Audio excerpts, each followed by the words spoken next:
महाबली भीम ने साक्षात माता महालक्ष्मी के सामने विवाह का प्रस्ताव रख दिया। महाभारत के सबसे शक्तिशाली योद्धा ने यह दुस्साहस किया था, लेकिन बदले में देवी ने एक ऐसी असंभव शर्त रखी जिसके कारण आज भी एक नदी पर बना बांध अधूरा पड़ा है। आखिर क्या थी वो शर्त? इस कहानी की शुरुआत होती है महाराष्ट्र के कोल्हापुर से। यह वही पवित्र स्थान है जहां माता सती के त्रिनेत्र गिरे थे, इसलिए यह एक जागृत शक्तिपीठ है। यह मंदिर इतना शक्तिशाली है कि खुद छत्रपति शिवाजी महाराज भी हर युद्ध पर जाने से पहले अपनी भवानी तलवार लेकर यहाँ आशीर्वाद लेने आते थे। लेकिन एक दिन ऐसा आया जब कोल्हापुर वाली माता महालक्ष्मी को अपना वो सोने का मंदिर छोड़ना पड़ा और वो वहाँ से 500 किलोमीटर दूर एक सुनसान जंगल में आ गईं। इसके पीछे की वजह बहुत बड़ी थी। उस समय गुजरात और महाराष्ट्र के बॉर्डर पर कुछ असुरों ने आतंक मचा रखा था। वो वहाँ के गरीब आदिवासियों को बहुत परेशान कर रहे थे। अपने भक्तों का दुख माता से देखा नहीं गया। उन्हें बहुत गुस्सा आया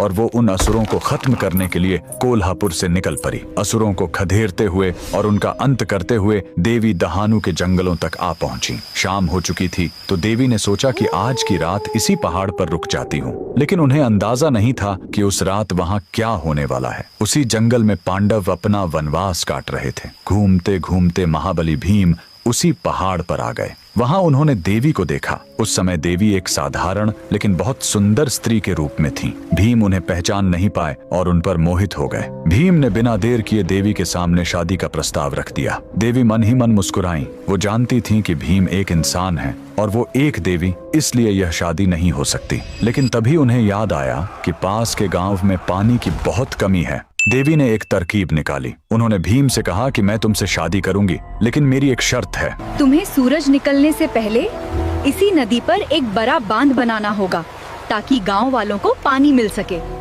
भीम ने शर्त मान ली। वो अपनी ताकत से बड़े बड़े चट्टान उखाड़कर नदी में फेंकने लगे। भीम इतनी तेजी से काम कर रहे थे कि रात खत्म होने से पहले ही बांध लगभग बन गया था। देवी को लगा कि अब तो भीम शर्त जीत जाएंगे। तब देवी ने एक लीला रची। वो खुद एक मुर्गा बन गई और अंधेरे में ही जोर से बांग दे दी। भीम को लगा कि सुबह हो गई है और वो शर्त हार गए।